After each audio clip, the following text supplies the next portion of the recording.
Gandang umaga sa lahat at lahat na taga-pakinig. Kasama ko si Cap Anthony at si Rex. Kagabi po ay nagsagawa ng isang anti-drug operation ang pamunuan ng PDEA sa Barangay 17. Kung matatanda natin, ang Barangay 17 was declared as drug-free last March. No? So inaksyonan sa pakikipag-cooperate ni Cap Anthony para ibain ang mga nagpuputang drug den sa Barangay 17. So dalawang search warrants issued by the Regional Trial Court at isang bypass operation na nag-result sa drug den. So sa bypass operation, na kung saan ang tatlong personalities ay na-aresto sa Barangay 17.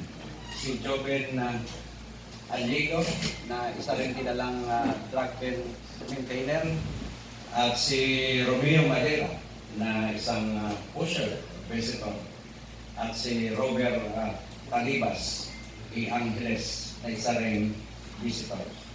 Sa isinagawang search warrant operation by virtue of the SW issued by the Regional Trial Court na isinerd sa Avellanosa Street, Zone 4, Barangay 17, ay na-aresto si Subanahani Bayani Rodriguez, na isang kilalang drug maintainer at drug group leader at dating PDL.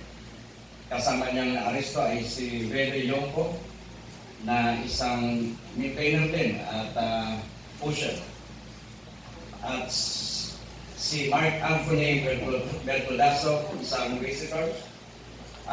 Erwin Oliveros Icalenes, isa ring visitor, na kung saan na-confisca sa kanila ang 15 grams of shabu. Sa pangalawang search warrant na isinerd o in-implement sa Zone 1, Avellanosa Street, Barangay 17, na kung saan naka-seize o confiscate tayo ng more or less 8 grams of methamphetamine hydrochloride, na aresto si John Mark Angeles, na isang pusher at may pending na kaso sa korte, allegedly murder, at si Anthony Balaba, na isa ring visitor, at si Ricky Ampo Tagodin, na isa ring visitor.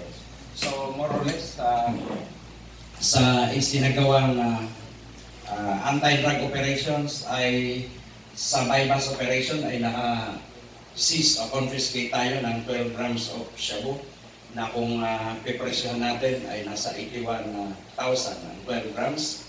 At sa isang search warrant operation number 1 ay nakapag-confiscate tayo ng 15 grams, na more or less ang halaga nito sa kalsada ay nasa 102 grams, 102,000, at isang 8 grams yung pangalawang search warrant na inisyu ng korte, na nagkakahalaga ang 8 grams ng 54,000 pesos. So more or less 35 grams ay nasa 238,000 shares in money. Question from